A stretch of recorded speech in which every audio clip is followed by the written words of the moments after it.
Big offer ഉടൻ തന്നെ ആവട്ടെ നിങ്ങളുടെ purchase. Aiva silks, Kasaragod, Kanhangad and Mangalore.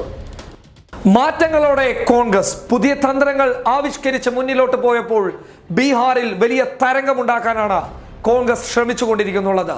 നേരത്തെ 2014 12 സീറ്റുകളിൽ മത്സരിച്ച കോൺഗ്രസിന് ഇപ്രാവശ്യം കൂടുതൽ സീറ്റുകൾ വേണമെന്ന ആവശ്യമുണ്ടായിരുന്നു. എന്നാൽ അത് ആദ്യഘട്ടത്തിൽ അംഗീകരിച്ച RJD പിന്നീട് അത് ഇല്ല എന്ന നിലപാടിലേക്ക് എത്തുകയായിരുന്നു. അതായത് 40 സീറ്റുകളുള്ള ബീഹാറിൽ 20-20 എന്ന രീതിയിൽ മുന്നോട്ട് പോകാമെന്ന് രാഹുൽ ഗാന്ധി മുന്നോട്ട് വെച്ചപ്പോൾ അത്രയും സീറ്റുകൾ നൽകാൻ തയ്യാറല്ല എന്നും 12 സീറ്റുകൾ നൽകാമെന്ന് പറഞ്ഞ RJDക്ക് മുന്നിൽ കഴിവ് തെളിയിക്കാൻ ഒരുങ്ങിയിരിക്കുകയാണ് കോൺഗ്രസ്. അതിനുവേണ്ടി 3 പ്രധാനപ്പെട്ട നേതാക്കന്മാരാണ് ഇപ്പോൾ കോൺഗ്രസിലേക്ക് കടന്നു വരുന്നുള്ളത്.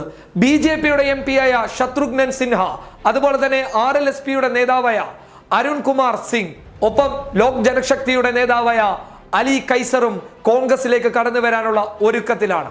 എന്തുകൊണ്ടും വലിയ മാറ്റങ്ങൾ ബീഹാറിൽ സൃഷ്ടിക്കാൻ വേണ്ടി പോകുമ്പോൾ 20 സീറ്റുകൾ നൽകണമെന്നുള്ള നിലപാടിൽ കോൺഗ്രസ് ഉറച്ചു നിൽക്കുന്നു എന്നുള്ള റിപ്പോർട്ടുകളാണ് ലഭിച്ചുകൊണ്ടുള്ളത്.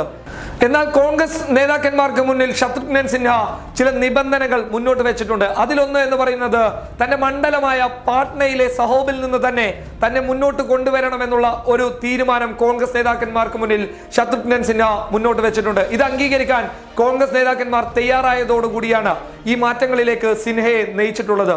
അതോടൊപ്പം ലോക് ജനശക്തിയുടെ അലി കൈസറും വലിയ സ്വാധീനമുള്ള നേതാവാണ്. അദ്ദേഹവും കോൺഗ്രസിലേക്ക് കടന്നു വരുന്നതോടുകൂടി വലിയ ഒരു പ്രതിച്ഛായ മാറ്റം കോൺഗ്രസിന് ബീഹാറിൽ ഉണ്ടാകുമെന്ന കാര്യത്തിലും യാതൊരു സംശയവും വേണ്ട. ഒപ്പം RLSPയുടെ ഡോക്ടറും കൂടിയായ അരുൺ കുമാർ സിംഗും കടന്നു വരുന്നുണ്ട്.